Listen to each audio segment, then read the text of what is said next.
Assalamualaikum warahmatullahi wabarakatuh. Alhamdulillah, dalam kesempatan yang singkat ini saya ingin mengingatkan beberapa amalan. Menurut saya amalan ini rata-rata sudah ditahu oleh orang dan hafal, tapi cukup banyak yang melalaikan, tidak menyadari amalan yang sederhana ini dianugerahkan oleh Allah dengan pahala yang amat-amat besar. Yang pertama, bacaan Al-Quran. Banyak orang yang malas membaca karena tidak bisa baca, atau alasan tidak mengerti artinya. Daripada saya baca tak faham artinya, mendingan tak usah baca. Itu bisikan syaitan. Yang membisiki seperti ini adalah syaitan. Buat apa kamu baca? Kan kamu tak faham. Mendingan tak usah baca, supaya kita meninggalkan bacaan Al-Quran. Sedangkan dijanjikan oleh Allah SWT dan juga Rasulullah SAW, setiap satu huruf 10 kebaikan, bukan setiap amal. Semua hitungannya dengan amal. Salat 5 waktu dapat pahala 50, salat duha dapat pahalanya, salat qiyamul lail ada pahalanya, sunnah fajar sebelum azan, sudah azan sebelum salat, itu pahalanya sama dengan dunia dan seisinya, seluas dunia dan seisinya. Ini sunnahnya. Kira-kira gimana yang wajib? Rasulullah SAW bersabda di hadis yang sahih, la aqulu alif lam mim harf, walakin alifun harf wa lamun harf wa mimun harf. Alif lam mim bukan satu huruf, tapi alif satu huruf, lam satu huruf, mim satu huruf. Cuba kalau kita baca setiap hari satu halaman aja, berapa kita mendapatkan nilai pahala? Hitung, silakan, bawa kalkulatornya dan hitung sendiri. Tak ada yang sia-sia di sisi Allah. Membaca Al-Quran walaupun tidak memahami isinya, tetap terhitung setiap satu huruf 10 kebaikan. Berarti anda tidak sia-sia membaca Al-Quran walaupun tidak faham. Ada orang membaca tapi berbata-bata, dia merasa salah bacaannya, keliru. Dia sudah berusaha belajar tapi itu kemampuannya. Didatangi syaitan, dibisikin, salah mulu bacaan kamu, tak benar bacaan kamu, wakaf ibtidak tak benar, panjang pendeknya tak benar, apalagi hukum tajwid tak benar. Bisa keliru, bisa dosa. Astaghfirullah, dosa ya. Udah, terima kasih syaitan. Malah dia terima kasih lagi sama syaitan. Dibisikin, didengarin, diterima, langsung dia rubah, tidak baca. Alasannya takut dosa. Padahal ada berita gembira dari Rasulullah SAW, al-mahiru bil-Qur'ani ma'as safaratil kiramil barara. Yang mahir dalam membaca Al-Quran, nanti di hari kiamat dia bersama malaikat safara kiram barara. Terus ya Rasulullah, gimana keadaan yang berbata-bata itu? Gimana? Walladhi yatata'ta'u fi wa huwa alaihi syaq lahu ajran. Barang siapa yang membaca tapi masih berbata-bata dalam bacaannya, bukan dosa, justru 2 pahala. 1, karena dia mau baca Al-Quran. 2, karena ada berbata-bata, kesulitan dalam membaca. Allah menghargai kesulitan, Allah berikan pahala. Berarti tidak ada rugi sama Al-Quran. Semenjak saya mengambil keputusan tidak memegang HP, saya sadari betapa banyak kita rugi berjam-jam, berhari-hari, berminggu-minggu, bahkan bertahun-tahun kita jauh dari Al-Quran. Aku heran ketika mendengar ada orang yang bisa lewat 1 bulan tapi tidak khatam Al-Quran.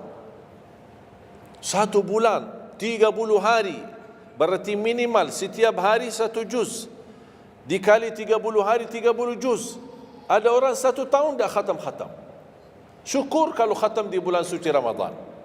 Satu kali. Habis Ramadan, dia tutup Al-Quran. Mohon maaf, ketemu lagi di tahun depan. Pas Ramadan lagi. Ini keadaan kita. Makanya orang berkata, negeri kita bermasalah terus, negeri kita politiknya begini, negeri kita selalu ada ini. Perbuatan tangan kita. Di mana kita jauh hubungan kita sama Allah, Allah hantarkan musibah. Sampai kita sadar memperbaiki hubungan kita sama Allah. Salatnya, Qur'annya, ibadahnya. Itu kunci memudahkan dan mengatasi semua masalah. Silahkan rubahkan pemimpinnya berkali-kali, rubahkan aturan negaranya berkali-kali, tidak akan bisa terjadi kebaikan kecuali hubungan kita dari Allah Subhanahu Wa Taala. Semakin baik hubungan kita, semakin dekat Allah yang urus. Tapi kalau kita mengurus sendiri dan kita jauh dari Allah, ya silakan. Kata Allah, silahkan. Wakaltuhu ila nafsi. Aku tinggalkan dia untuk dirinya sendiri. Dan siapa kira-kira yang bisa mengurusi dirinya kalau bukan pertolongan Allah SWT?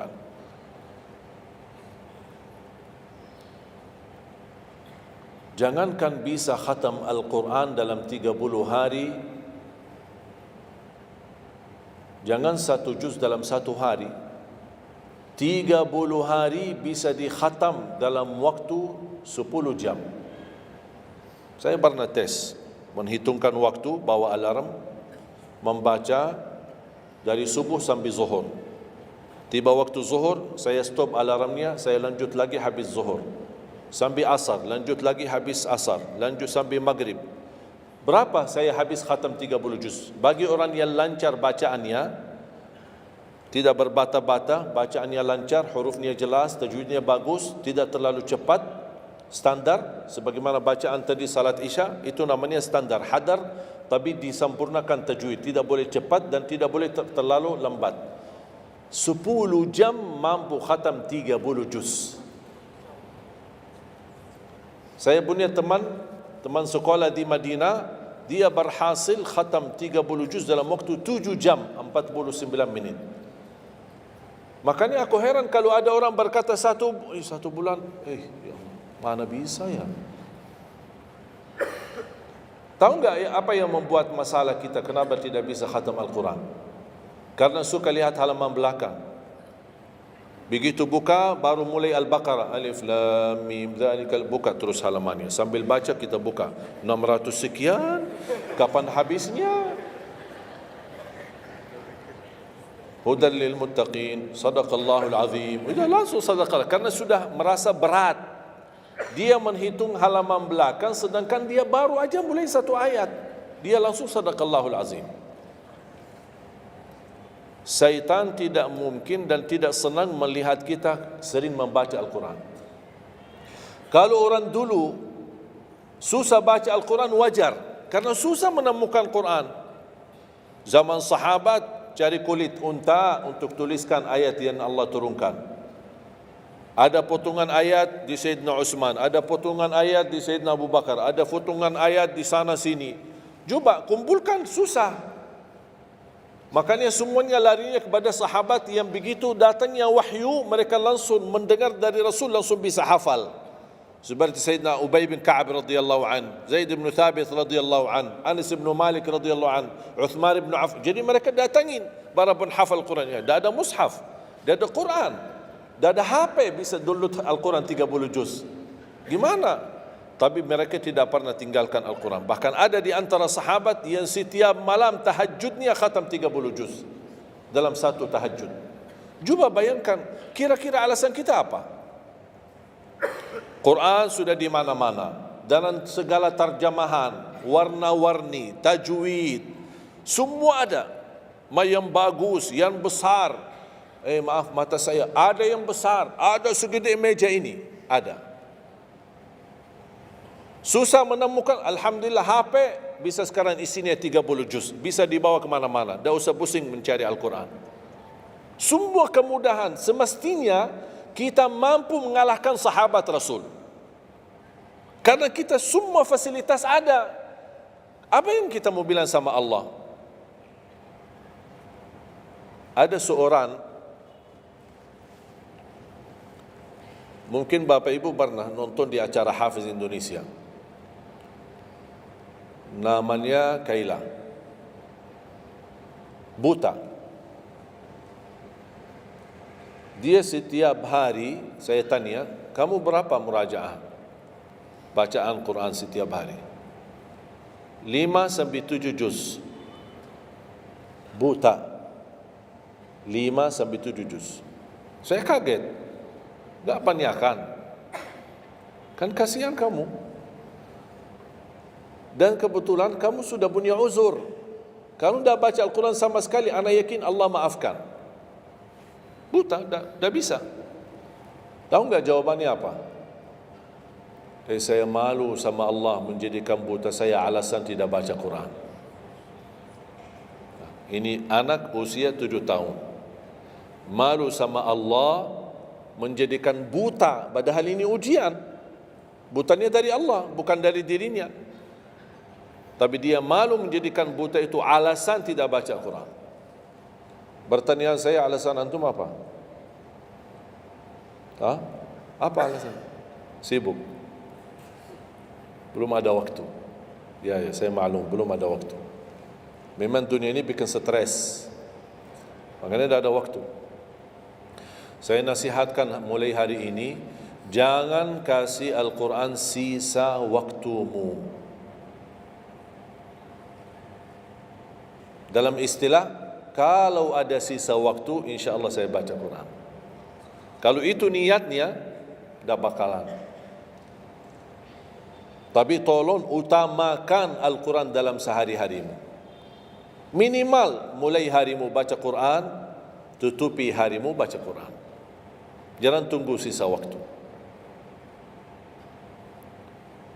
Wallahi Al-Quran keberkahannya luar biasa.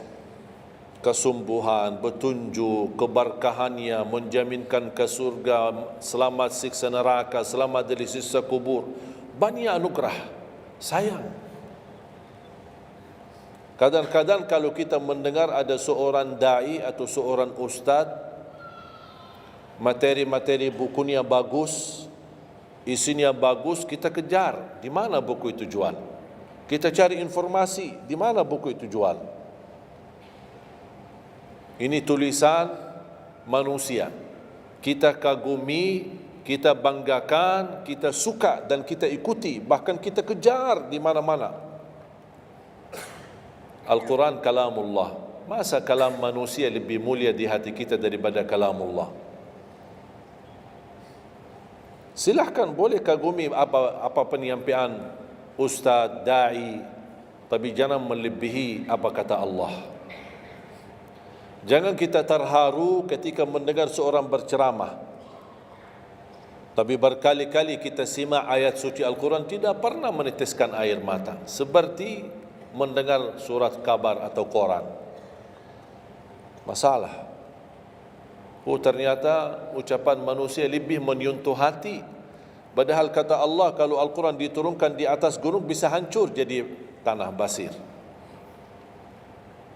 Kembali lagi, jangan lewat satu hari belum baca Quran. Tidak bisa baca, masih bisa simak, dengar. Setelkan murattal dari HP-mu. Manfaatkan kondisi macet di Jakarta. Manfaatkan. Lagi naik motor, taruh apa ruginya? Ruginya apa? Simpan handsfree di telinga, ya sambil bawa motor. Dengarin ayat suci Al-Quran. Nikmat, berkah, dalam lindungan Allah, disertai malaikat. Apa ruginya? 1 jam di dalam perjalanan, tidak ada rugi. Terhitung memang umur kita, tapi sudah diisi mendengar Al-Quran. Juga banyak waktu. Nikmat. Kalau saya merasa kesibukan mengganggu sampai tidak ada luang waktu cukup untuk saya bisa baca tilawah di rumah, saya menikmati di jalan. Apalagi kalau mau pergi ke acara, apalagi kalau keluar kota, berjalan lumayan jauh, nikmat. Ya Allah, mudah-mudahan macet terus. Nikmat. Macet itu menjadi nikmat. Dah fikir macetnya karena lagi melihat Al-Quran. Beda sama orang. Hanya sepanjang berjalan cat HP, HP. Merasa bosan. Sudah semua cat sudah dilewati. Semua SMS sudah dibalas. Semua pesan-pesan sudah dibaca. Akhirnya bosan. Macet mulu ini Jakarta. Nanti temannya di sebelah, kalau bukan macet, bukan Jakarta loh. Itu habis waktu, sia-sia. Padahal Al-Quran ini kita baca tidak mesti dalam keadaan wudu. Apalagi kita dalam perjalanan, kita naik motor atau naik mobil kita, bisa dengan handphone kita, HP kita. Ada orang terus, gimana saya membawa Al-Quran terus saya tidak berwudu? Kan kamu menyentuh HP, bukan menyentuh Al-Quran. Bersentuhan dengan HP. Jadi saya harap, sekali lagi mohon dengan sangat, kalau boleh terima permohonan saya, tolong tinggikan perhatianmu kepada Al-Quran. Ingin berkah rezeki, berkah umur, sihat wal afiat, bahagia selamat dunia akhirat, tolong perhatikan Al-Quran. Semakin banyak perhatian kamu kepada Al-Quran, semakin banyak perhatian Allah kepadamu. Terserah kamu milih. Mau dapat perhatian dari Allah cuma 1 jam, ya udah 1 jam aja baca Quran. Mau perhatian dari Allah selalu, sudah selalu bersama Al-Quran. Karena ini Al-Quran kalamullah, bukan makhluk, bukan diciptakan, diturunkan. Kalamullah, ucapan Allah Subhanahu wa taala. Masa kita tidak tertarik? Cukup karena ini kalamullah, itu sudah cukup membuat kita tertarik. Masa kalam manusia lebih kita tertarik daripada kalamullah? Belum apalagi dijanjikan setiap satu huruf 10 kebaikan.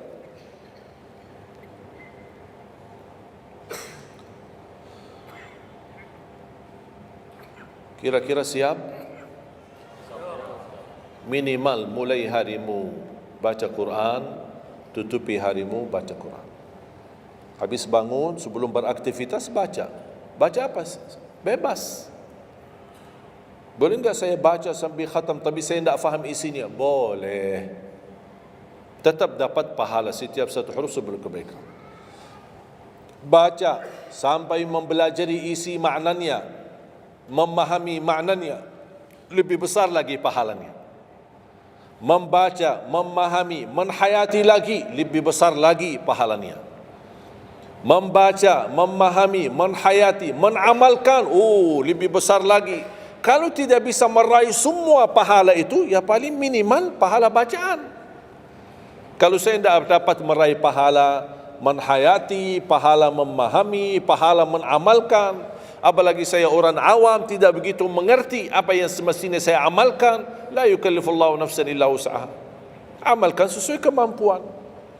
Ada pelajaran ayat yang dibacakan tadi, kita bisa ambil maknanya, kita mengambil kesimpulannya. Jangan kita menjadi seperti golongan yang datang hari kiamat malah minta tolong diselamatkan oleh Allah dari neraka. Kalau di hari kiamat tidak bisa saling menolong, tidak bisa. Sekarang kita masih bisa saling membantu dan saling menolong. Dan di antaranya menolong diri sendiri. Jangan menunggu di hari kiamat. Jangan kita bisa menolong, tolong menolong. Di hari kiamat orang tua tidak bisa menolong anaknya. Anaknya pun larikan diri daripada orang tua. Tidak ada yang mau kenal. Coba baca akhir surat Abasa. Yauma yafirrul mar'u min akhihi. Di hari itu kakak adik melarikan dirinya dari saudaranya. Wa ummihi wa abi, melarikan diri pada bapaknya dan ibunya. Biasanya kalau kita ketemu orang tua kita senang bertemu, mohon doanya, apalagi yang orang-orang yang tinggi berbakti baik sama orang tuanya. Kalau di hari kiamat mau sendiri-sendiri. Jangan kita yang melarikan diri sendiri. Para nabi dan rasul semuanya doanya salim salim, ya Allah selamatkan, ya Allah selamatkan. Ini nabi, kira-kira kita gimana? Yauma yafirrul mar'u min akhihi wa ummihi wa abihi wa sahibatihi wa bani. Sampai dari istrinya pun dia melarikan diri. Mohon maaf sendiri-sendiri, saya tidak bisa tolong kamu. Jangankan kita sama istri kita atau sama anak-anak kita. Rasulullah sallallahu alaihi wasallam pernah berkata sama Siti Fatimah, anaknya Nabi Muhammad, "Ittaqillah fa inni wallahi la ughni anki min Allahi syai'a." Hei anakku Fatimah, bertakwalah kepada Allah, karena aku tidak bisa membantu kamu nanti di kemudian hari. Sendiri-sendiri. Salim, salim. Selamatkan ya Allah. Ini kesempatan. Sebelum kita menjadi na'udzubillah salah alamat daripada ke surga menjadi ke neraka, kita sekarang perbaiki kemana arahan kita, kemana jalan kita. Kita yang milih, tidak ada yang memaksa. Taat, Allah hanya menyuruh kita taat, tapi Allah tidak pernah maksa. Kira-kira kalau tidak salat dapat pukulan? Dapat pukulan? Ada yang memukul kita? Ada yang melemparkan kita dalam batu sampai bata kepala kita? Ada? Tidak ada. Taat, Allah menyuruh taat, tapi Allah tidak pernah maksa. Sama juga syaitan, menyuruh kita dosa maksiat, tapi syaitan tidak pernah maksa kita. Sebagaimana ayat tadi dibacakan, ayat surah Ibrahim ayat 22, syaitan berkata, aku tidak punya kuasa di atas kalian, tapi aku hanya menyuruh kalian terlalu cepat taati. Kata syaitan, terlalu cepat respon, aku hanya menyuruh. Da'autukum fastajabtum li. Makanya sekarang jangan melialahkan, saya tidak bisa bantu kalian dan kalian pun tidak bisa bantu aku. Kita dua-duanya dijerumuskan dalam neraka, na'udzubillah min dzalik. Oleh karena itu, jemaah sekalian, kesempatan, mumpun masih kita umur, masih punya kesehatan, manfaatkan. Karena akan datang satu saat, sekarang bukan masalah umur, masalah sehat. Tiba-tiba bisa sakit, virus di mana-mana. Kemarin saya punya saudara saya baik-baik aja, tidur bangun sakit, sampai matanya, mukanya macam sakit. Tiba-tiba dah bisa berbicara baik-baik, dah bisa baca Al-Quran dengan baik, dah bisa salat dengan baik. Ini kan mengganggu. Makanya Rasul mengingatkan, ketika anda sehat dan masih punya umur, jangan sia-siakan, karena akan datang satu saat anda tidak sehat dan tidak bisa maksimal ibadah. Selama anda masih bisa dan mampu maksimal ibadah, manfaatkan, jangan dirugikan. Akan datang satu saat anda tidak bisa. Saat anda berdiri, manfaatkan salatmu saat berdiri. Besok akan datang satu saat anda tidak bisa berdiri. Bahkan ada orang yang ingin sekali sujud, tapi dia bisa karena sakit lutut. Dia tidak bisa lipatkan kakinya, tidak bisa sujud. Betapa banyak orang yang merugi ketika dia sehat, dia tidak memanfaatkan dan menikmati ibadahnya. Yang kedua, doa azan. Setiap hari kita mendengar azan 5 kali. Sayang sekali banyak yang sibuk dengan handphonenya. Azan ini panggilan Allah.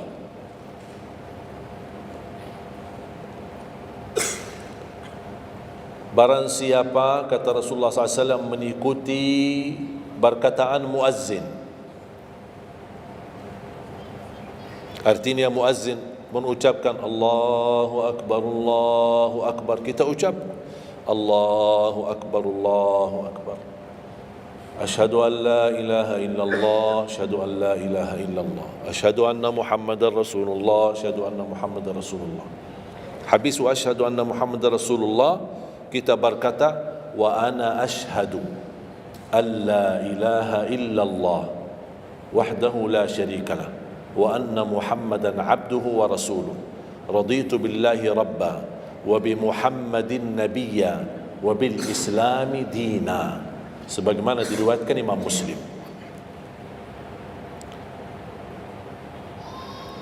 Hayya 'alas salah, kita jawab la haula wala quwwata illa billah. Apa hikmahnya di sini? La haula wala quwwata illa billah. Ya Allah, kami tidak punya daya dan kekuatan untuk menghadiri panggilan-Mu kecuali dengan pertolongan-Mu ya Allah. Karena hayya 'ala salat butuh gerak. Bergerak, datang. Hayya 'ala salat, panggilan, hey, mari salat. Ya Allah, la haula wala quwwata illa billah. Ya Allah, kami tidak punya kemampuan menghadapi godaan dunia, menghadapi hawa nafsunya, menghadapi malas kecuali dengan kekuatan-Mu ya Allah. La haula wala quwwata illa billah. Meraih kemenangan, meraih kemuliaan, hayya 'alal falah. Ya Allah, kami tidak mampu meraih kemuliaan itu kecuali dengan kekuatan dan izin-Mu ya Allah.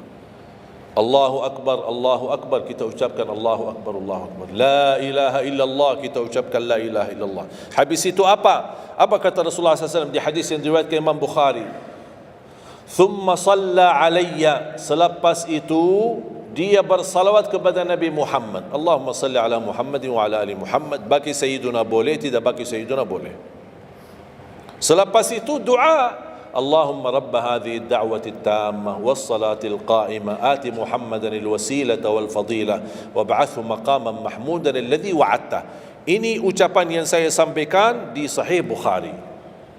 Ada riwayat-riwayat yang lain, Allahumma rabb hadhihi ad-da'wati at-tammah was-salati al-qa'imah ati sayyidina Muhammadan al-wasilata wal-fadilata wad-darajata al-'aliyata ar-rafi'ata min al-jannah wab'athhu maqaman mahmudan alladhi wa'adta innaka la tukhliful mi'ad. Innaka la tukhliful mi'ad. Tambahannya diriwayat Imam An-Nasai dan semuanya sahih. Mau milih mana yang anda hafal, mana anda biasakan, silakan. Mau ambil hadis yang diriwayatkan Imam Bukhari boleh, mau ambil yang diriwayat Imam Nasai boleh.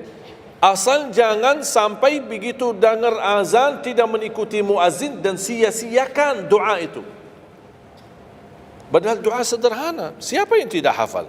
Setiap ditayangkan azan di TV selalu dibacakan Allahumma rabb hadhihi ad-da'wati at-tammah was-salatil qa'imah. Saya pernah tanya guru saya, seandainya ketika saya mendengar azan tapi terlalai dengan kesibukan atau telefon mendadak atau apalah urusan, baru saya menyadari ketika muazzin sampai ke hayya 'alas salah, saya belum mengikuti dari awal. Gimana caranya biar saya tidak rugi dalam pahala? Kata guru saya, ulang sendiri dari awal. Allahu Akbar, Allahu Akbar, Allahu Akbar, Allahu Akbar. Asyhadu an la ilaha illallah, asyhadu an la ilaha illallah, asyhadu anna Muhammadar Rasulullah. Sampai mendapat mengikuti muazzin dalam sisa azannya. Begitu selesai baca doa yang saya tadi sampaikan. Apa kata Rasulullah? Barang siapa yang mengamalkan ini, faqad hullat lahu syafa'ati yaumal qiyamah, dijamin dapat syafaatku. 5 kali kesempatan tertulis nama kita, jaminan dapat syafaat Nabi Muhammad, tapi kita sia-siakan. Siapa yang tidak mau syafaat Nabi Muhammad? Ini kesempatan. Jangan tunggu hari kiamat baru saya minta, ya Rasulullah tolong syafaatkan. Ini Rasul sudah menawarkan ini sekarang. Mau enggak dapat syafaatku? Ikuti muazzin dan baca doa azan, kemudian dapat syafaatku. Berapa minit? Tak sampai 2 minit. Ikuti muazzin, selesai azan, doanya tak sampai 2 minit. Allahumma salli ala Muhammad wa ala ali Muhammad. Allahumma rabb ad-da'wati at-tammah was-salati al-qa'imah ati Muhammad. Dan sampai akhir. Innaka la tukhliful mi'ad. Berapa lama? 2 minit? 3 minit? Tak apa-apa, 5 minit. Tapi dapat jaminan syafaat Nabi Muhammad. Hanya waktunya cuma 5 minit. Kira-kira siap? Mulai hari ini? Menurut saya, yang saya sampaikan wallahi sederhana. Sangat sederhana. Tapi butuh perhatian aja. Butuh perhatian. Yang ketiga, jangan tinggalkan sunnah qabliyah subuh. Walaupun anda malas menjaga sunnah qabliyah ba'diyah. Kalau anda merasa diri malas, banyak kan ada sunnah qabliyah ba'diyah. Kan ada sunnah qabliyah zuhur, ba'diyah zuhur, ada qabliyah ba'diyah maghrib, ba'diyah isya, qabliyah subuh. Kalau anda merasa malas melaksanakan sunnah-sunnah, minimal jangan tinggalkan sunnah subuh. Pahalanya lebih besar daripada dunia dan seisinya. Walaupun anda telat bangun, sudah kesiangan, tetap wajib ambil air wudu, laksanakan sunnahnya, baru salat subuhnya. Walaupun anda bangun jam 11 siang. Tetap banyak orang karena ketiduran dan terlewat waktunya, dia tidak salat subuh. Terus ini hutang, wajib bayar. Dan tidak bisa besok ganti subuh 2 kali. Tidak ada di dalam agama. Subuh, ya udah, ya Allah, nawaitu salat subuh yang kemarin karena saya ketiduran lillahi ta'ala. Tidak bisa. Apa kata? Ini bukan, mohon maaf, ini bukan kata saya. Supaya orang jangan, ini pendapat baru. Bukan kata saya, tapi kata Rasulullah SAW. Bukan kata Majlis Ulama Indonesia, bukan kata saya, bukan kata siapa-siapa. Kata Rasulullah sallallahu alaihi wasallam di hadis yang sahih, "Man nama an salatin aw nasiyaha falyusalliha mata dzakaraha, la kaffarata laha illa dzalik." Ya Allah, terima kasih ya Rasulullah. Sepertinya Rasul sudah diberitahu umatnya bakal ketiduran banyak dari salat. Makanya sudah diberikan solusi. Seandainya ketiduran, ini juga kata Rasulullah, man nama an salatin, silahkan nanti anda pas pulang buka di Google, biar lihat sanad hadisnya ini. Oh, Syekh Ali kau bawain hadis yang dah benar ini. Silahkan. Tahu, kenal enggak Syekh Google? Syekh Google kenal? InsyaAllah semua ilmu dia tahu. Tinggal masukin aja. Barang siapa yang ketiduran dari salat, hadis. Terus klik, dia keluar. Semua dasarnya apa itu dijelaskan. Semua. Mau bahasa Arab ada, mau bahasa Indonesia ada, mau bahasa Inggris pun ada. Syekh Google hebat. Man nama an salatin aw nasiyaha falyusalliha mata dzakaraha, la kafarata lahu illa dzalik. Barang siapa yang ketiduran, coba ketiduran.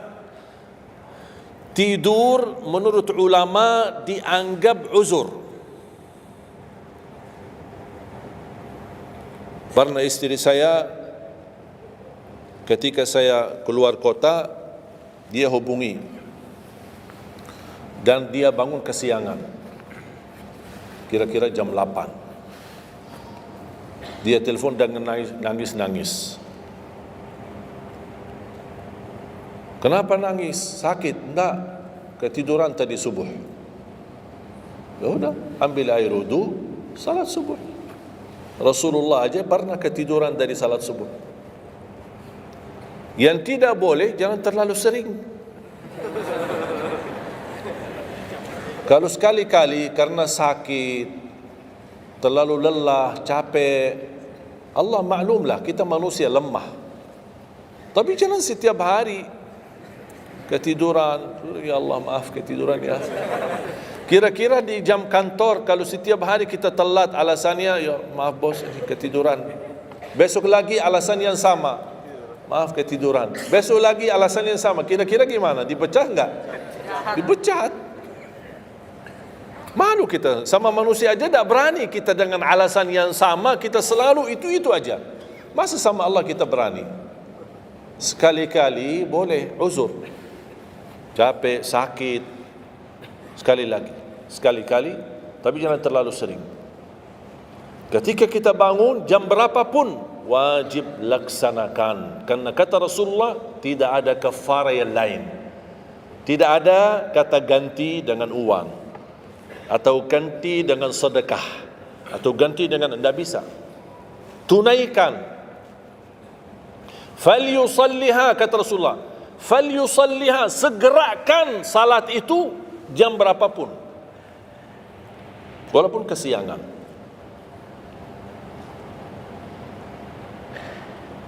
Jelas? Sering ya ketiduran ya? Saya juga berapa kali ketiduran. Bukan berarti saya tidak pernah ketiduran, berapa kali. Bisa ada orang habis tahajud, terlalu lelah, capek, dia mau hanya istirahat saja di atas sajadahnya. Pas bangun sudah jam 7. Padahal Masya Allah tahajud, semangatnya tahajud tapi ketiduran salat subuh. Makanya ini harus disesuaikan kemampuan. Anda merasa diri kalau salat tahajud 8 rakaat, bangun jam 2, ya Allah kuat, tidak kuat ini. Kembali kepada kemampuan. Tahajud tidak harus 8 rakaat. Tahajud tidak harus 20. 2 rakaat tutup witir sudah tahajud. Dan tahajud pun salat malam tidak harus tidur dulu. Ada orang, harus tidur walaupun tutup mata sebentar terus buka lagi. Ini ilmu baru di Indonesia ini. Saya pernah share satu video, ada satu komen dari jamaah, enggak, saya belajar harus tidur dulu walaupun tutup mata sebentar terus buka lagi. Kembali kepada kemampuan. Ada yang biasa tidur, bangun tengah malam, sepertiga akhir, itu lebih afdal. Tapi ada yang tahu dirinya, kalau saya tidur mana bisa bangun. Udah, mendingan daripada tidak ada tahajud malam itu, mendingan kita salat. Dan ini bukan kata saya, dan bukan kata ulama, tapi kata Rasulullah sallallahu alaihi wasallam. Sebagaimana di hadis yang sahih kata Abu Hurairah radhiyallahu an, pernah Rasulullah menwasiatkan aku jaga witir sebelum tidur. Berarti Rasul mengizinkan kita melaksanakan ibadah salat malam, di antaranya witir sebelum tidur. Umar bin Khattab radhiyallahu anhu punya kebiasaan witir sebelum tidur. Ditanya, kenapa witir sebelum tidur? Dia kata, saya takut meninggal dunia dalam keadaan tidur, belum tertulis nama saya sebagai ahli witir. Saya punya kebiasaan, habis pulang ke rumah, sebelum tidur ambil air wudu, salat 2 rakaat sunnah wudu, kemudian salat 2 rakaat muqaddimah witir, kemudian 1 rakaat witir, baru saya tidur. Kalau dapat bangun lagi, alhamdulillah bisa tahajud, tapi tidak boleh witir lagi karena sudah witir duluan. Sudah faham? Sederhana enggak Islam ini? Sederhana. Banyak orang yang berkeinginan tahajud, berkeinginan salat witir, tapi katanya harus tidur. Saya orang yang berat tidur. Kalau saya tidur mana bangun lagi? Udah, kesempatan bisa anda laksanakan sebelum tidur. Ada orang yang memang tidurnya aja akhir, jam 12, jam 1 baru dia bisa tidur. Ya mendingan daripada tidak salat malam sama sekali, mendingan salat dulu baru tidur. Dapat bangun, alhamdulillah. Tidak dapat bangun, sudah tertulis namamu, sudah salat, sudah ahli witir. Inna Allaha witir, yuhibbul witir, fa'autiru. Allah maha witir, Allah maha witir, Allah cinta witir, jagalah witir. Dan ini termasuk 2 sunnah yang Rasul tidak pernah tinggalkan, sunnah subuh sama sunnah witir. Sakit, sehat, mukim, di dalam kota, musafir, keluar kota, perang, aman, damai, tetap tidak pernah tinggalkan 2 sunnah itu. Sunnah subuh sama sunnah witir. Itu kebiasaan Rasulullah SAW. Kalau anda merasa pun sakit, tidak bisa berdiri, tidak bisa qiyam, bisa anda laksanakan witir dalam kondisi duduk. Yang terakhir, ayat Al-Kursi.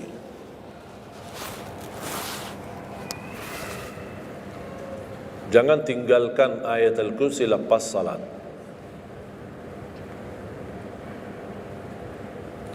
Jangan tinggalkan ayat kursi lepas salat. Salat wajib. Sama ketika mau tidur. Cuma 1 ayat. Tapi tahu enggak pahalanya apa? Kan habis salat kan ada zikir-zikir kan? Istighfar, tasbih dan yang lain-lain. Di antaranya baca ayat kursi. Tahu enggak pahalanya apa? Ada yang pernah baca pahalanya apa? Barang siapa yang membaca ayat Al-Kursi setiap habis salat fardu, laisa bainahu wa bainal jannati illa an yamut. Tidak ada sesuatu yang mampu menghalanginya masuk surga kecuali menunggu mati. Cuma baca ayat kursi. Dan ketika mau tidur, lagi buru-buru, ada meeting, ada rapat, ada urusan mendadak, habis salat, astaghfirullah, astaghfirullah, astaghfirullah, Allahumma antas salam wa minkas salam, sampai selesai, langsung baca ayat kursi. Terus subhanallah itu yang lain-lain gimana? Tak apa-apa, sambil jalan naik motor, subhanallah, subhanallah, subhanallah, subhanallah, sambil jalan. Subhanallah, ada riwayat 33, ada riwayat 25, ada riwayat 10, minimal 10. Subhanallah 10 kali, Alhamdulillah 10 kali, Allahu Akbar 10 kali. Itu yang paling sederhana. Saya bagikan ini, biasanya kalau saya isi di kementerian atau di pejabat, saya kasih zikir-zikir begitu. Pak, Subhanallah cuma 10 kali. Biasanya kita tahu 33. Lah, ini khusus buat pejabat. Yang penting zikir, supaya jangan tinggalkan. Zikir. Banyak orang sibuk, mendadak ada urusan, udah zikir. Subhanallah cuma 10 kali. Subhanallah 10 kali, Alhamdulillah 10 kali, Allahu Akbar 10 kali. Itu paling cepat. Subhanallah. Ternyata di dalam agama ada yang juga hemat. Hemat sederhana tapi pahalanya tetap besar. Dan dikuranin. Tidak ada pahala yang hemat. Semuanya pahala sempurna. Semuanya pahala agung. Sempurna dan luar biasa dahsyat balasan Allah Subhanahu Wa Taala. Makanya jangan disia-siakan. Yang sederhana ini, makanya saya buat buku 20 amalan ringan tapi pahalanya sangat menakjubkan. Karena selama saya di Indonesia, saya sudah tahu prinsip orang Indonesia. Orang Indonesia tidak suka yang ribet-ribet. Yang ribet-ribet tidak suka. Yang susah-susah tidak suka. Orang Indonesia mau mudah yang ingat, mudah dihafal, mudah diamalkan dan masuk surga. Itu orang Indonesia. Ya, jadi yang susah-susah, iya, gimana ini suruh baca 1000 kali? Iya, mana ada waktu 1000 kali? Baca ada sudah 100 kali, udah ngantuk. Saya kasih yang sederhana. Kenapa saya kasih? Karena kemampuan beda-beda. Ada yang tekadnya tinggi, kemampuannya luar biasa dahsyat, bisa ribuan kali dia berzikir, ya silakan. Tidak ada yang melarang kita berzikir, bebas, berapapun. Tapi ada yang malas. Udah. Jadi alhamdulillah di dalam ajaran Islam kita ada malas ya, ini pilihan malas. Makanya saya bikin 20 amalan dan ini buku 20 amalan ringan. Pahalanya sangat menakjubkan.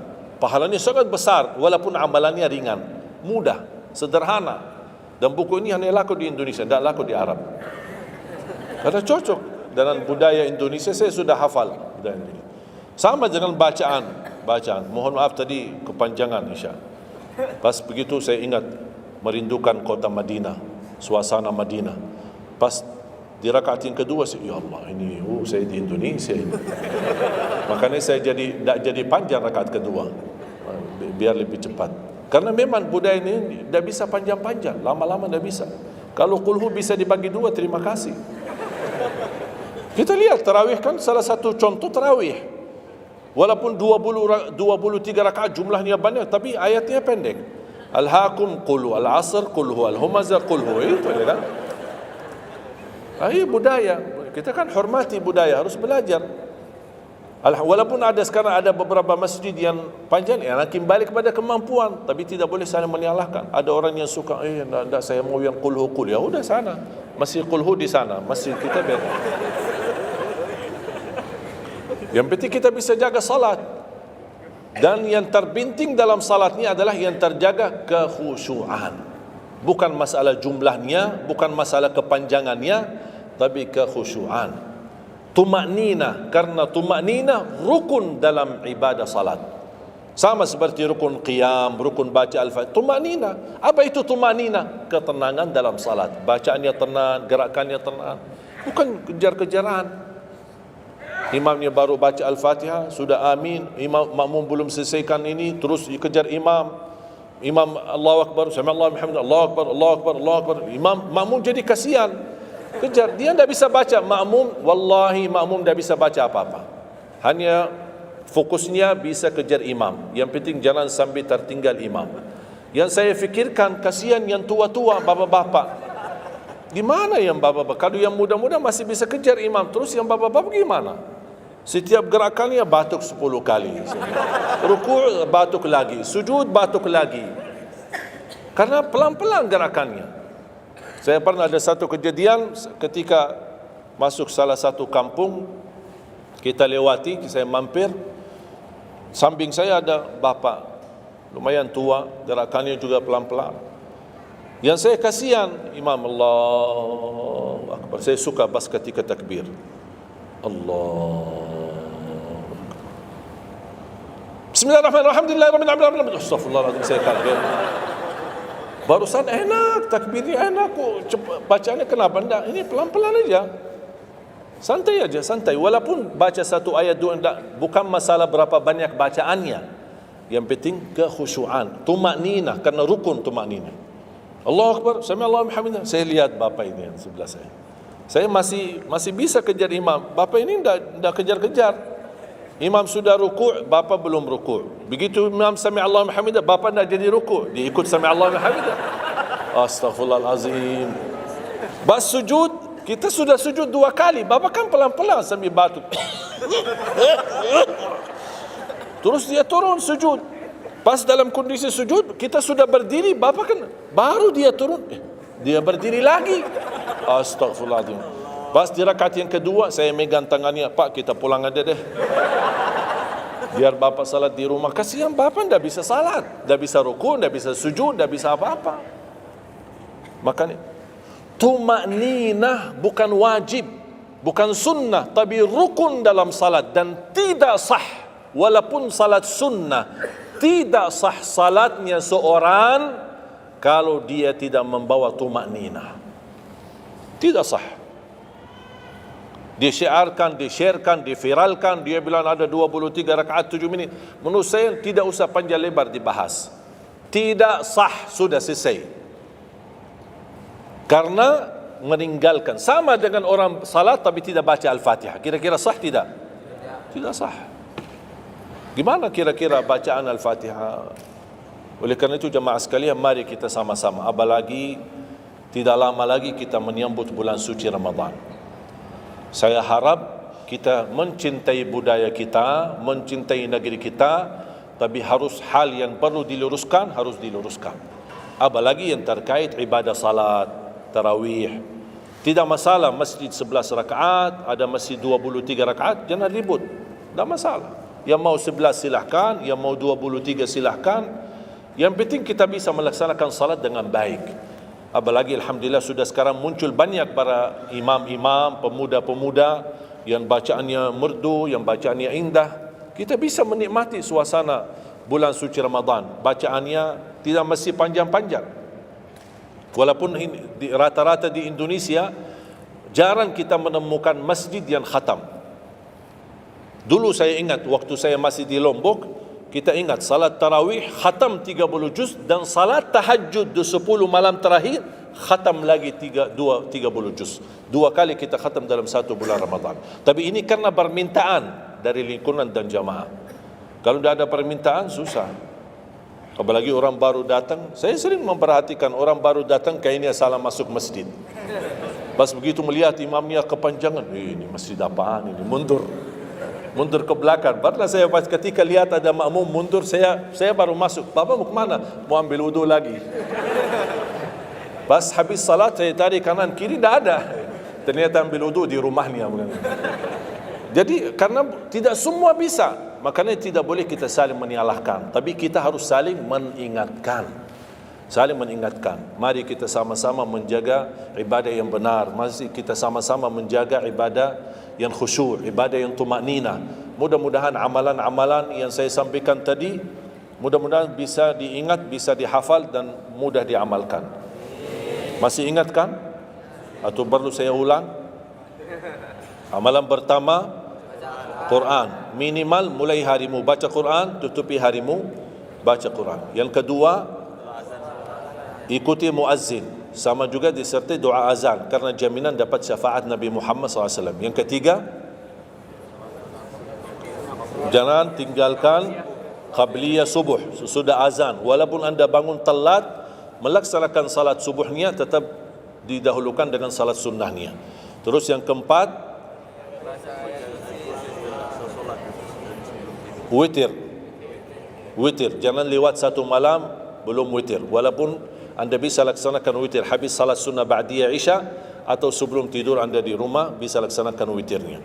Terus yang keenam, ayat kursi setiap habis salat fardu. Mudah-mudahan insyaAllah amalan ini yang sederhana mudah-mudahan bisa kita jaga. Walaupun sederhana, tapi saya yakin akan membantu menjadikan banyak perubahan dalam kehidupan kita. akan bertambah keberkahan, ketenangan. Kita akan merasa jauh lebih sejuk, bahkan jauh lebih nikmat untuk kita beribadah. Baru saya ingat satu hal, sedekah. Kalau bisa, sedekah subuh. Pengalaman saya, dari semua pelajaran yang saya pelajari, saya menemukan sedekah semua waktu baik. Jumaat, waktu majlis ilmu, habis majlis ilmu, semua sedekah itu baik. Tapi saya menemukan sedekah subuh itu yang paling baik, yang paling dahsyat, yang paling cepat terkabul hajat kita. Kenapa sedekah subuh dahsyat? Karena setiap waktu subuh Allah turunkan malaikat, tugasnya cuma satu, mendoakan orang yang berinfak di subuh hari. Tidak usah payah dan susah cari orang miskin subuh hari. Mulai malam ini anda sediakan kota amal dalam rumahmu, atau anda bisa pinjam seperti kota amal ini Darut Tauhid ya, dari ini bisa anda pinjam atau minta sama Darut Tauhid. Anda bisa simpan di rumah. Setiap habis subuh sebelum beraktivitas isi sedekah. Yang lebih dahsyat lagi, sedekah yang disertai doa. Karena wallahi terjamin doamu terkabul dengan wasilah sedekah subuh. Sakit, ya Allah, aku mohon dengan berkat sedekah ini sembuhkan penyakitku. Kalau orang tua yang sakit, doakan orang tua. Ya Allah, dengan berkat sedekah subuh ini sembuhkan orang tua saya. Mencari jodoh, mencari kerjaan, apapun masalah yang anda hadapi, masalah hutang, masalah apapun. Orang tua sudah meninggal, ya Allah, aku mohon dengan berkat sedekah ini titipkan pahala sedekah ini untuk kedua orang tuaku. Apa saja, mau hafal Al-Quran, tapi kalau boleh saya usulkan, satu kali sedekah fokus satu hajat. Jangan sedekahnya koin tapi doanya sampai terbit matahari. Malu sama Allah. Kelamaan doanya, sampai malaikat tulis doanya, kelamaan. Banyak sekali doa. Satu kali doa, satu kali hajat, satu kali sedekah. Sesuaikan. Bukan Allah tidak bisa, Allah maha bisa menolong kita, tapi kita malu. Masa kita sedekah begitu saja, tapi kita minta panjang lebar.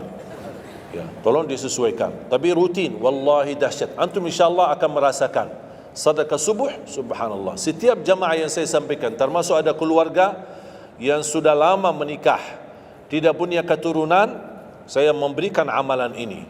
Suami istri masing-masing mengamalkan. Isi sedekahnya, ya Allah, aku mohon dengan berkat sedekah ini karunialah kepada kami keturunan.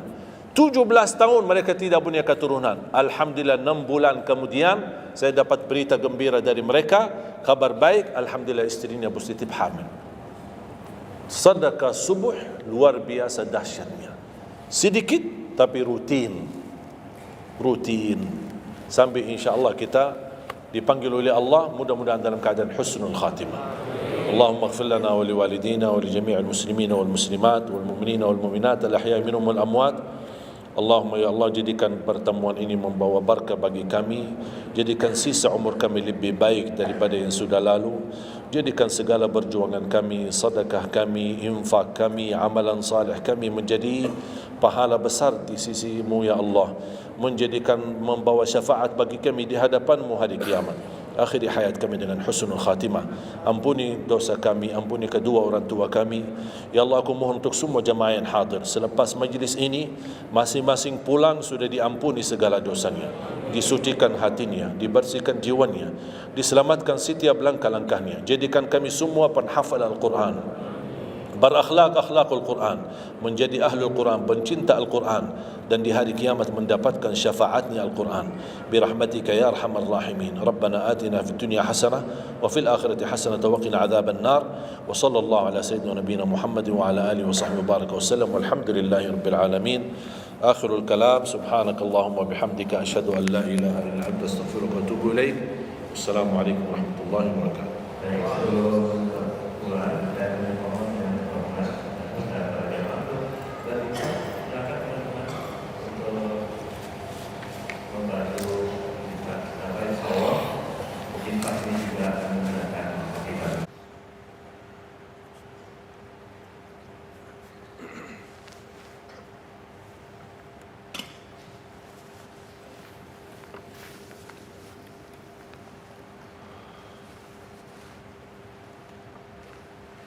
Bismillahirrahmanirrahim.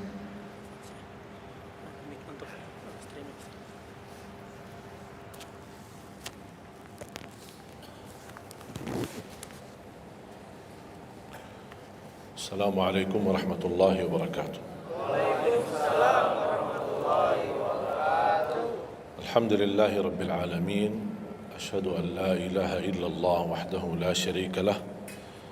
Waliyus salihin wa asyhadu anna sayyidana wa nabiyyana Muhammadan abduhu wa rasuluh. As-sadiqul amin. Allahumma salli wa sallim wa barik ala sayyidina Muhammad wa ala alihi wa sahbihi wa man tabi'ahum bi ihsanin ila yaumiddin. Subhanaka la ilma lana illa ma 'allamtana innaka antal alimul hakim. Para hadirin kaum muslimin muslimat, mukminin mukminat, semoga senantiasa dimuliakan dan diberkahi Allah Subhanahu wa taala. Dalam kesempatan yang singkat ini saya ingin mengingatkan beberapa amalan. Menurut saya amalan ini rata-rata sudah ditahu oleh orang dan hafal. Tapi cukup banyak yang melalaikan. Tidak menyadari amalan yang sederhana ini dianugerahkan oleh Allah dengan pahala yang amat-amat besar. Yang pertama, bacaan Al-Quran. Banyak orang yang malas membaca karena tidak bisa baca atau alasan tidak mengerti artinya. Daripada saya baca tak faham artinya, mendingan tak usah baca. Itu bisikan syaitan. Yang membisiki seperti ini adalah syaitan. Buat apa kamu baca? Kan kamu tak faham. Mendingan tak usah baca. Supaya kita meninggalkan bacaan Al-Quran.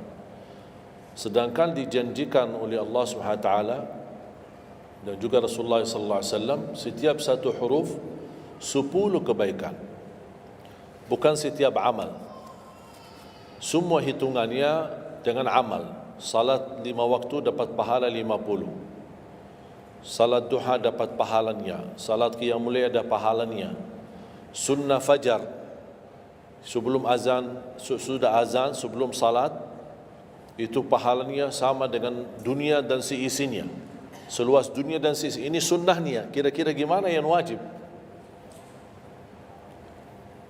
Rasulullah SAW bersabda di hadis yang sahih, la aqulu alif lam mim harf, walakin alifun harf wa lamun harf wa mimun harf. Alif lam mim bukan satu huruf, tapi alif satu huruf, lam satu huruf, mim satu huruf. Cuba kalau kita baca setiap hari satu halaman aja, berapa kita mendapatkan nilai pahala? Hitung, silakan. Bawa kalkulatornya dan hitung sendiri. Tak ada yang sia-sia di sisi Allah. Membaca Al-Quran walaupun tidak memahami isinya, tetap terhitung setiap satu huruf 10 kebaikan. Berarti anda tidak sia-sia membaca Al-Quran walaupun tidak faham. Ada orang membaca tapi berbata-bata. Dia merasa salah bacaannya, keliru. Dia sudah berusaha belajar tapi itu kemampuannya. Didatangi syaitan, dibisikin, salah mulu bacaan kamu. Tak benar bacaan kamu. Waqaf ibtida tak benar, panjang pendeknya tak benar, apalagi hukum tajwid tak benar. Bisa keliru, bisa dosa. Astaghfirullah, dosa ya. Udah, terima kasih syaitan. Malah dia terima kasih lagi sama syaitan. Dibisikin, didengarin, diterima, langsung dia rubah, tidak baca. Alasannya takut dosa. Padahal ada berita gembira dari Rasulullah SAW, al-mahiru bil-Qur'ani ma'as safaratil kiramil barara. Yang mahir dalam membaca Al-Quran, nanti di hari kiamat dia bersama malaikat safara kiram barara. Terus ya Rasulullah, gimana keadaan yang berbata-bata itu? Gimana? Walladhi yatata'ta'u fi wa huwa alaihi syaq lahu ajran. Barang siapa yang membaca tapi masih berbata-bata dalam bacaannya, bukan dosa, justru 2 pahala. 1, karena dia mau baca Al-Quran. 2, karena ada berbata-bata, kesulitan dalam membaca. Allah menghargai kesulitan, Allah berikan pahala. Berarti tidak ada rugi sama Al-Quran. Semenjak saya mengambil keputusan tidak memegang HP, saya sadari betapa banyak kita rugi berjam-jam, berhari-hari, berminggu-minggu, bahkan bertahun-tahun kita jauh dari Al-Quran. Aku heran ketika mendengar ada orang yang bisa lewat 1 bulan tapi tidak khatam Al-Quran. 1 bulan, 30 hari, berarti minimal setiap hari 1 juz. Dikali 30 hari, 30 juz. Ada orang 1 tahun dah khatam-khatam. Syukur kalau khatam di bulan suci Ramadan. 1 kali. Habis Ramadan, dia tutup Al-Quran. Mohon maaf, ketemu lagi di tahun depan. Pas Ramadan lagi. Ini keadaan kita. Makanya orang berkata, negeri kita bermasalah terus, negeri kita politiknya begini, negeri kita selalu ada ini. Perbuatan tangan kita. Di mana kita jauh hubungan kita sama Allah, Allah hantarkan musibah. Sampai kita sadar memperbaiki hubungan kita sama Allah. Salatnya, Qur'annya, ibadahnya. Itu kunci memudahkan dan mengatasi semua masalah. Silahkan rubahkan pemimpinnya berkali-kali. Rubahkan aturan negaranya berkali-kali. Tidak akan bisa terjadi kebaikan kecuali hubungan kita dari Allah SWT. Semakin baik hubungan kita, semakin dekat, Allah yang urus. Tapi kalau kita mengurus sendiri dan kita jauh dari Allah, ya silakan. Kata Allah, silahkan. Wakaltuhu ila nafsi. Aku tinggalkan dia untuk dirinya sendiri. Dan siapa kira-kira yang bisa mengurusi dirinya kalau bukan bertolongan Allah SWT?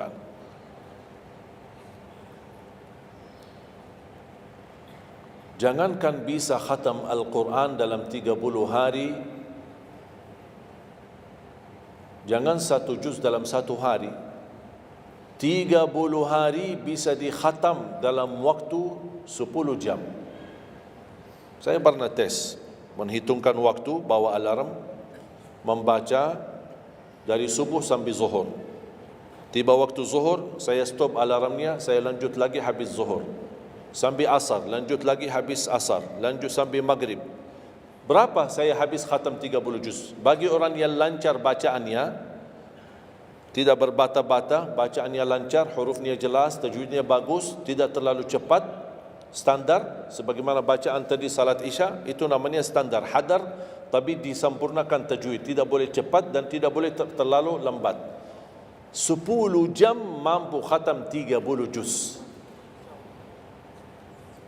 Saya punya teman sekolah di Madinah, dia berhasil khatam 30 juz dalam waktu 7 jam 49 menit. Makanya aku heran kalau ada orang berkata 1 bulan, mana bisa ya? Tahu enggak apa yang membuat masalah kita kenapa tidak bisa khatam Al-Quran? Karena suka lihat halaman belakang. Begitu buka baru mulai Al-Baqarah, Alif Lam Mim Dzalikal, buka terus halamannya. Sambil baca kita buka 600 sekian, kapan habisnya?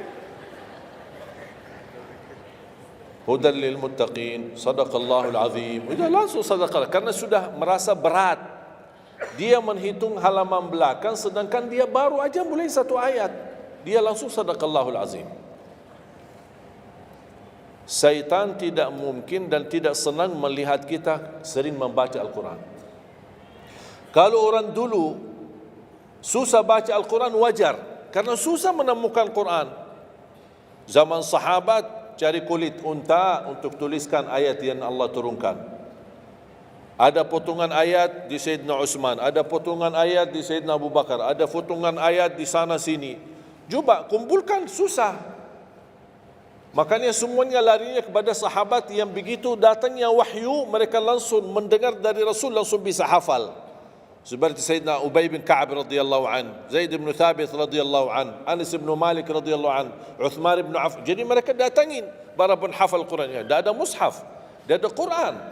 Dah ada HP bisa download Al-Quran 30 juz. Gimana?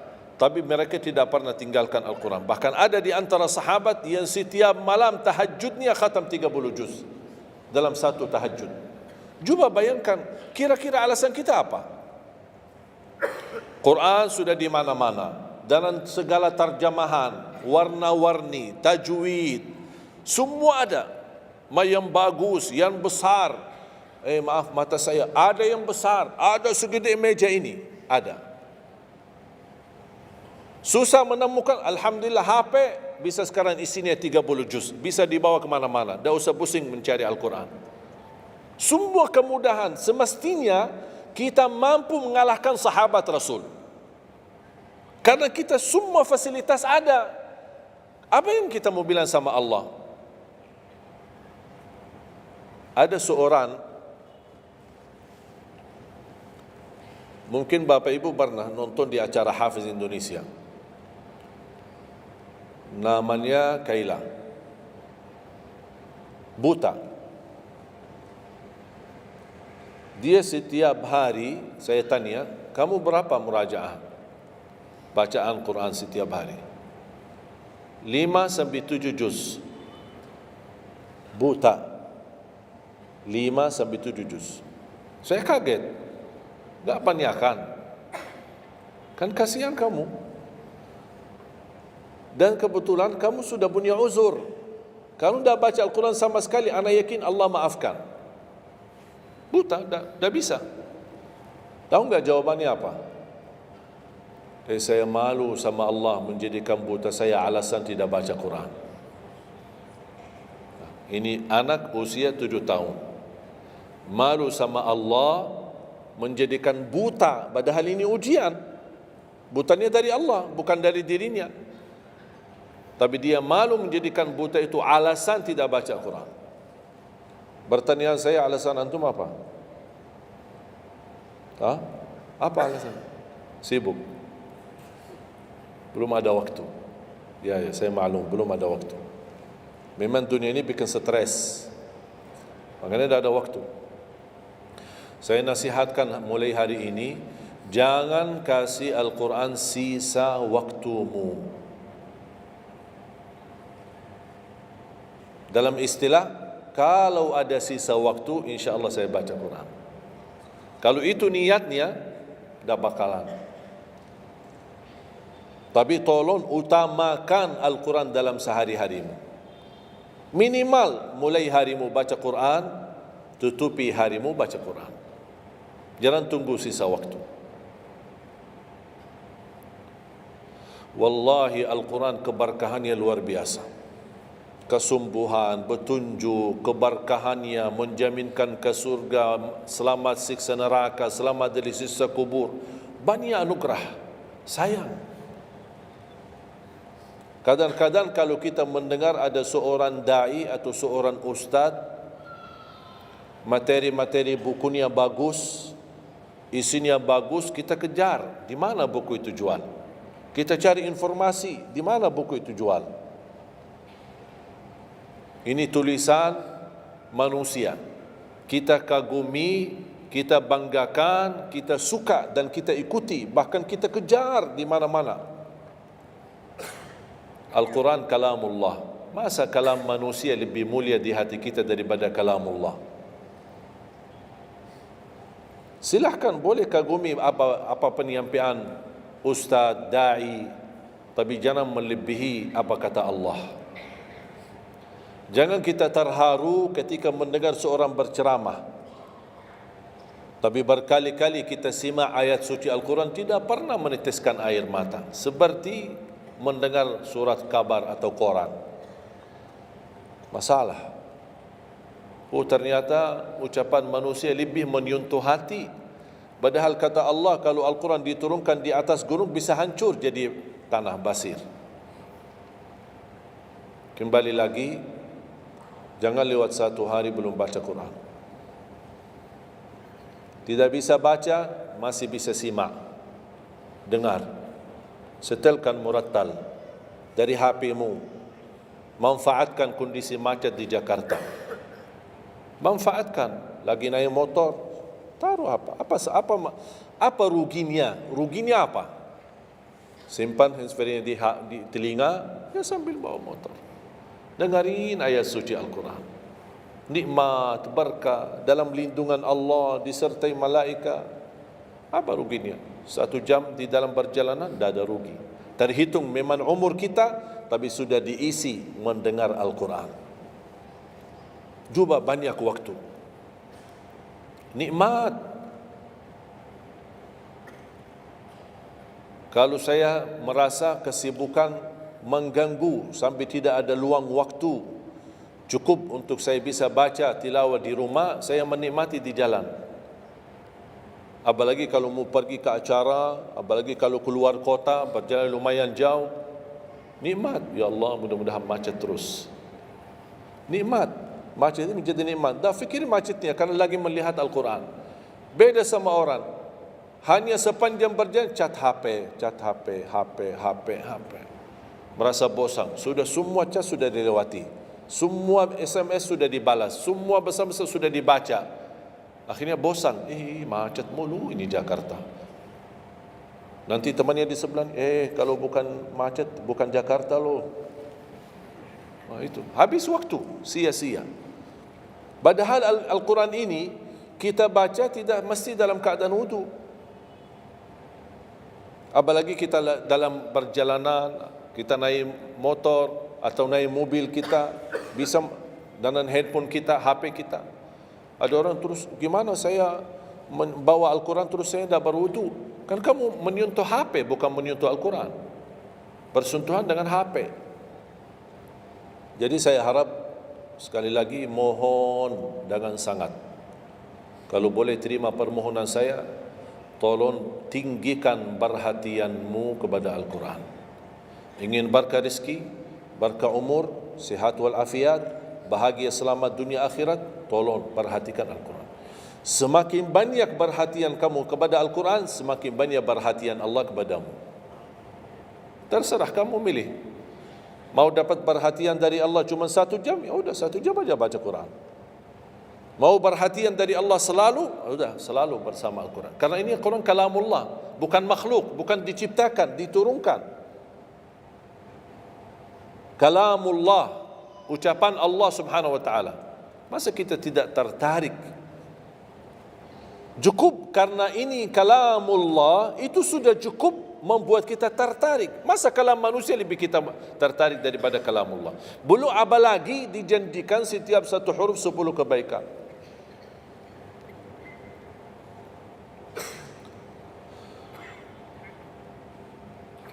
Kira-kira siap?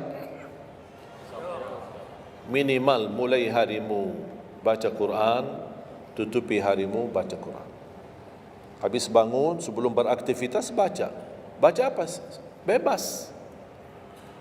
Boleh enggak saya baca sambil khatam tapi saya tidak faham isinya? Boleh.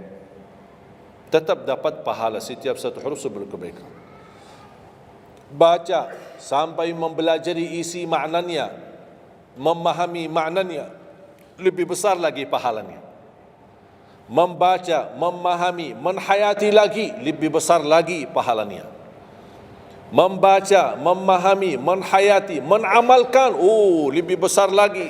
Kalau tidak bisa meraih semua pahala itu, ya paling minimal pahala bacaan. Kalau saya tidak dapat meraih pahala menhayati, pahala memahami, pahala menamalkan, apalagi saya orang awam tidak begitu mengerti apa yang semestinya saya amalkan, la yukallifullahu nafsan illa wus'aha. Amalkan sesuai kemampuan. Ada pelajaran ayat yang dibacakan tadi, kita bisa ambil maknanya, kita mengambil kesimpulannya. Jangan kita menjadi seperti golongan yang datang hari kiamat malah minta tolong diselamatkan oleh Allah dari neraka. Kalau di hari kiamat tidak bisa saling menolong, tidak bisa. Sekarang kita masih bisa saling membantu dan saling menolong. Dan di antaranya menolong diri sendiri. Jangan menunggu di hari kiamat. Jangan kita bisa menolong, tolong menolong. Di hari kiamat orang tua tidak bisa menolong anaknya. Anaknya pun larikan diri daripada orang tua. Tidak ada yang mau kenal. Cuba baca akhir surat Abasa. Yauma yafirrul mar'u min akhihi. Di hari itu kakak adik melarikan dirinya dari saudaranya. Wa ummihi wa abi, melarikan diri pada bapaknya dan ibunya. Biasanya kalau kita ketemu orang tua, kita senang bertemu, mohon doanya, apalagi yang orang-orang yang tinggi berbakti baik sama orang tuanya. Kalau di hari kiamat mau sendiri-sendiri. Jangan kita yang melarikan diri sendiri. Para nabi dan rasul semuanya doanya salim salim, ya Allah selamatkan, ya Allah selamatkan. Ini nabi, kira-kira kita gimana? Yauma yafirrul mar'u min akhihi wa ummihi wa abihi wa sahibatihi wa bani. Sampai dari istrinya pun dia melarikan diri. Mohon maaf, sendiri-sendiri. Saya tidak bisa tolong kamu. Jangankan kita sama istri kita atau sama anak-anak kita. Rasulullah sallallahu alaihi wasallam pernah berkata sama Siti Fatimah, anaknya Nabi Muhammad, "Ittaqillah fa inni wallahi la ughni anki min Allahi syai'a." Hei anakku Fatimah, bertakwalah kepada Allah, karena aku tidak bisa membantu kamu nanti di kemudian hari. Sendiri-sendiri. Salim salim. Selamatkan ya Allah. Ini kesempatan. Sebelum kita menjadi na'udzubillah salah alamat daripada ke surga menjadi ke neraka, kita sekarang perbaiki kemana arahan kita, kemana jalan kita. Kita yang milih, tidak ada yang memaksa. Taat, Allah hanya menyuruh kita taat, tapi Allah tidak pernah maksa.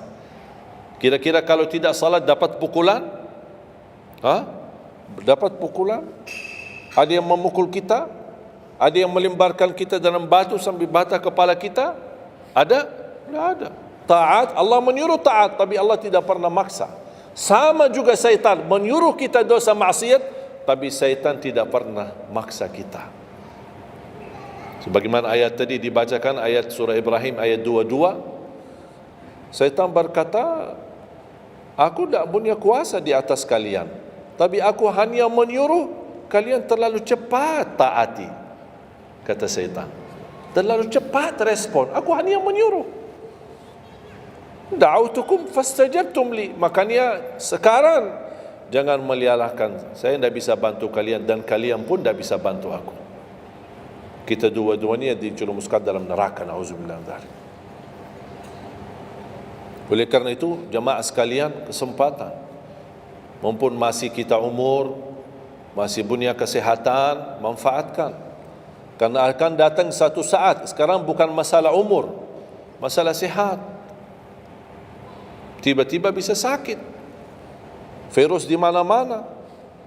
Kemarin saya punya saudara saya baik-baik aja, tidur bangun sakit, sampai matanya, mukanya macam sakit.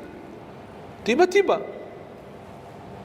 dah bisa berbicara baik-baik, dah bisa baca Al-Quran dengan baik, dah bisa salat dengan baik. Ini kan mengganggu. Makanya Rasul mengingatkan, ketika anda sehat dan masih punya umur, jangan sia-siakan, karena akan datang satu saat anda tidak sehat dan tidak bisa maksimal ibadah. Selama anda masih bisa dan mampu maksimal ibadah, manfaatkan, jangan dirugikan. Akan datang satu saat anda tidak bisa. Saat anda berdiri, manfaatkan salatmu saat berdiri. Besok akan datang satu saat anda tidak bisa berdiri. Bahkan ada orang yang ingin sekali sujud, tapi dia bisa karena sakit lutut. Dia tidak bisa lipatkan kakinya, tidak bisa sujud. Betapa banyak orang yang merugi ketika dia sehat, dia tidak memanfaatkan dan menikmati ibadahnya. Yang kedua, doa azan. Setiap hari kita mendengar azan 5 kali. Sayang sekali banyak yang sibuk dengan handphonenya. Azan ini panggilan Allah.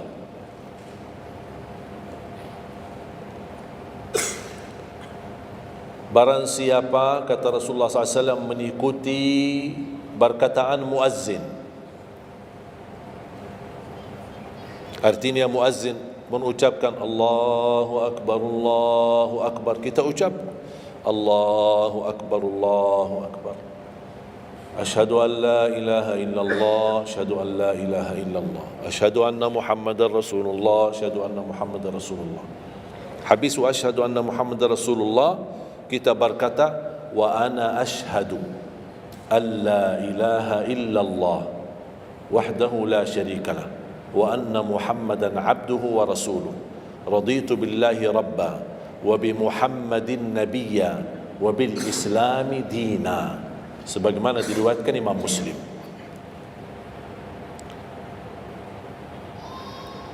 Hayya 'alas salah, kita jawab la haula wala quwwata illa billah. Apa hikmahnya di sini la haula wala quwwata illa billah? Ya Allah, kami tidak punya daya dan kekuatan untuk menghadiri panggilan-Mu kecuali dengan pertolongan-Mu ya Allah. Karena hayya 'alas salah butuh gerak. Bergerak, datang. Hayya 'alas salah, panggilan, hey, mari salat. Ya Allah, la haula wala quwwata illa billah. Ya Allah, kami tidak punya kemampuan menghadapi godaan dunia, menghadapi hawa nafsunya, menghadapi malas kecuali dengan kekuatan-Mu ya Allah. La haula wala quwwata illa billah. Meraih kemenangan, meraih kemuliaan, hayya 'alal falah. Ya Allah, kami tidak mampu meraih kemuliaan itu kecuali dengan kekuatan dan izin-Mu ya Allah. Allahu Akbar, kita ucapkan Allahu Akbar, Allahu Akbar. La ilaha illallah, kita ucapkan la ilaha illallah. Habis itu apa? Apa kata Rasulullah SAW di hadis yang diriwayatkan Imam Bukhari?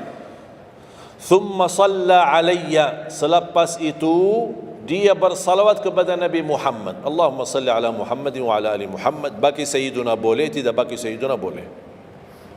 Selepas itu doa, Allahumma rabb hadhihi ad-da'wati at-tammah was-salati al-qa'imah ati Muhammadan al-wasilata wal-fadilah wab'athhu maqaman mahmudan alladhi wa'adta. Ini ucapan yang saya sampaikan di Sahih Bukhari.